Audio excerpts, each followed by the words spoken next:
du Fils et de l'Esprit Saint. Amen. Sois béni Dieu notre Père pour ta fidélité constante.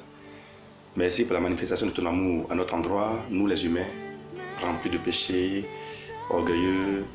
Nous voulons ce matin nous soumettre à ton autorité et nous agenouiller à tes pieds pour te supplier de nous pardonner en guérissant nos vies de leurs maladies et de leur misère.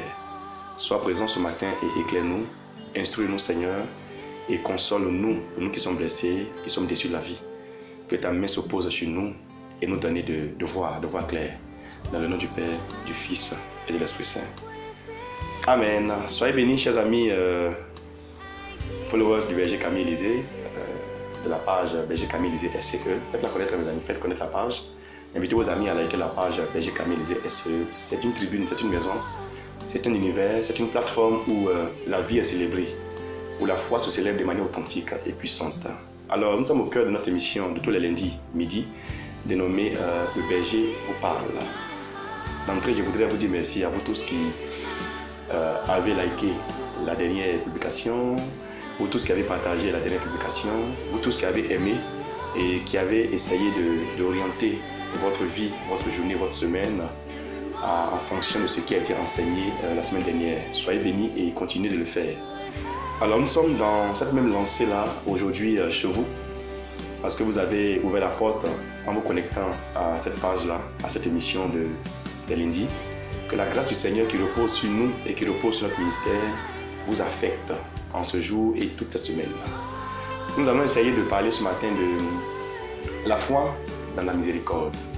Ce n'est pas un enseignement technique que je vais essayer de donner, mais c'est juste nous amener à comprendre que la miséricorde est ce dont a besoin notre humanité. Celui qui rencontre la miséricorde et qui rencontre le Dieu de la miséricorde va découvrir que la blessure ou les maladies de sa vie trouvent toujours leur guérison en présence de la miséricorde de Dieu. Alors pourquoi est-ce que la miséricorde pour notre monde, pour nos semblables, aujourd'hui est importante, si indispensable à notre humanité? Parce que notre humanité est marquée par le péché, notre humanité est marquée par le mal, notre humanité est marquée par le mensonge. Nous sommes marqués par les ténèbres qui nous font faire des bêtises, qui nous font faire des erreurs. L'homme qui pêche, justement, vit et traduit là, à travers le péché, sa misère, sa déchéance, sa blessure et donc le pourrissement de sa vie.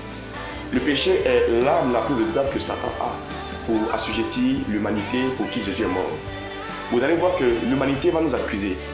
Nos semblables vont nous accuser, nos parents, nos collègues, nos meilleurs amis vont nous accuser en prétextant, en présentant un mal qu'on a eu à commettre, un péché commis ou une erreur qui a été commise. Des hommes iront plus loin en nous taxant et en nous nommant. Ils vont nous baptiser, nous rebaptiser en nous taxant de voleurs parce qu'ils ont constaté qu'on a volé quelque chose. En nous taxant de prostituées parce que face à la difficulté de la vie, nous avons monnayé notre corps, échangé notre corps. En allant avec un homme marié qui est plein aux as. Et quand ces choses qui sont faites et qui font honte à la vie sont découvertes, Satan va se faire le communicateur, le porte-parole de ces choses qui font honte à votre vie et exposer votre vie, votre nullité. Et face à cette exposition de votre péché, de votre déchéance, de votre misère, vous allez constater qu'un sentiment va naître en vous qui va être un sentiment de honte. Parce qu'aucun homme sur la terre ne se plaît à faire les vilaines choses. Ce que nous faisons dans les ténèbres, qui est caché, qui est dévoilé plus tard, nous amène à découvrir que notre vie en fait vaut rien. C'est pourquoi Satan va toujours nous agresser en nous amenant à être coupable de quelque chose. Il n'y a pas d'homme qui vit sur la terre et qui n'est coupable de rien. Nous sommes tous coupables. Car la Bible déclare ceci, tous ont péché et sont privés de la gloire de Dieu. Donc en dignité et établi sur cette vérité biblique-là, il n'y a pas d'homme saint.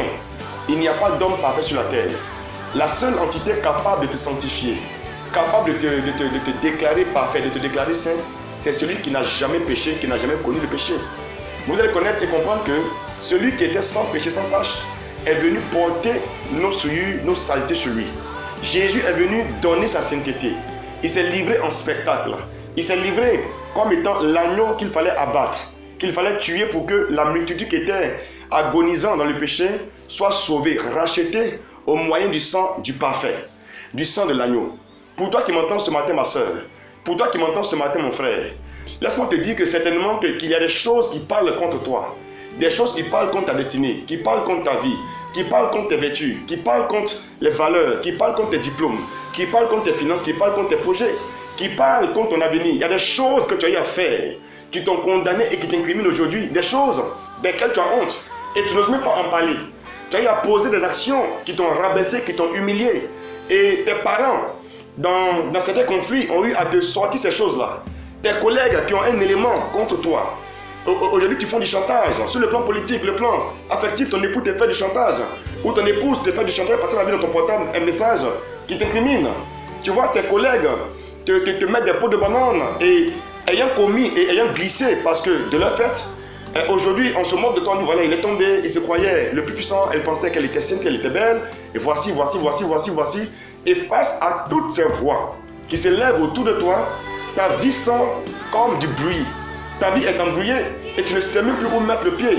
Tu ne sais plus à qui faire confiance. Tu ne sais plus en qui te confier. Tu ne sais plus qui est ton véritable ami. Ce matin, j'ai pour toi un meilleur ami. L'ami parfait. L'ami qui ne déçoit point. Parce que l'ami qui se présente à toi et que je te présente ce matin est quelqu'un qui a vécu ce que tu vis aujourd'hui. Il est passé par ce carrefour sur lequel tu es arrêté aujourd'hui. Il est passé à ce stop, à cette arrêt dans la vie. Il a connu, il a entendu tout ce que tu entends aujourd'hui. Il a ressenti dans le cœur ce que ton cœur ressent aujourd'hui. Mais il est allé au-delà de cela en donnant sa vie pour que plus jamais ces choses ne t'accusent. Il va dire dans l'épître de Jean que même si ton cœur te condamne, Dieu est plus grand que ton cœur. Si ta conscience te condamne, sache ma soeur, sache mon frère, que Dieu est plus grand que ta conscience. Si les hommes te condamnent, Dieu est plus grand que les hommes. Si le péché te condamne, Dieu a déjà expié ton péché. Il a pardonné ton péché, il a même oublié ton péché. Mieux, il est prêt à guérir les conséquences de ton péché. Ne te limite pas au nom que les gens te donnent. Ne te limite pas au nom de tes erreurs dans la vie. Ne te limite pas à tes échecs dans la vie. Ne te limite même pas à ce que tu n'as pas dans la vie. Tu es plus important que ce que tu désires. Tu es plus important que ce que tu as.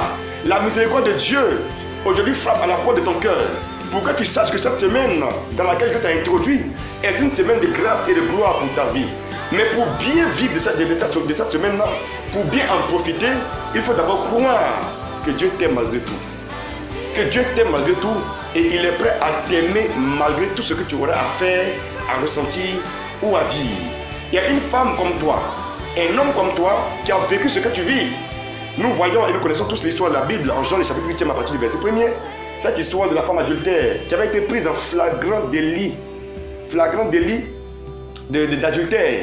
Les hommes ont emporté toutes les vidéos sur les grandes chaînes internationales pour dire à Jésus, le voici, la voici, il est coupable, elle est coupable, la loi dit, on doit le condamner, on doit le juger, il ne mérite pas de vivre, il doit aller à la Maka, il doit être divorcé, elle doit être divorcée, il doit être licencié. Les gens ont toutes sortes d'arguments à la bouche parce que leur cœur est mauvais. C'est pourquoi Dieu nous demande de ne pas nous fier aux hommes.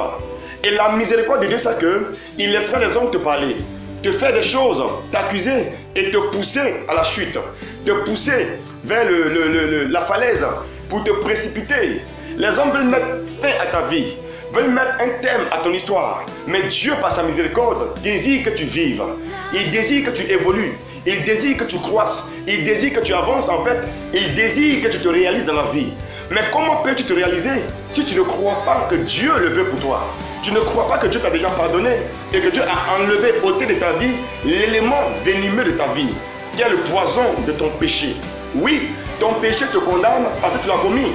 Mais si tu ne veux pas que le péché te condamne et continue à te condamner, donne ton péché à Dieu. Pour toi qui es baptisé catholique, va te confesser rapidement. Ne regarde pas les yeux du Père, du curé ou de l'évêque. Va rapidement te blottir dans les bras d'amour du Seigneur.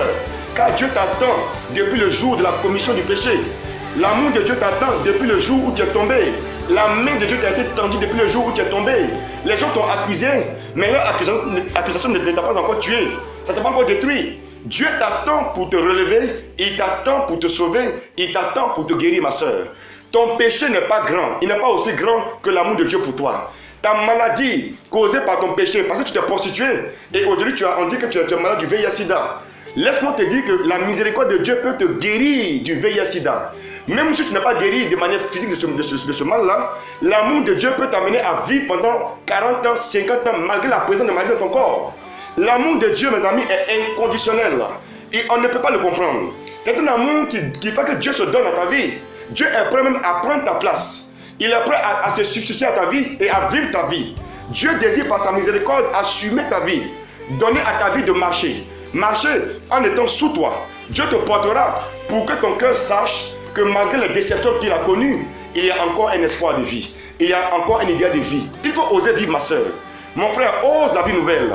Ose entrer dans la profondeur de Dieu. Ose te donner à Dieu. Et alors tu vas expérimenter la vraie joie de la vie et la joie dans la vie.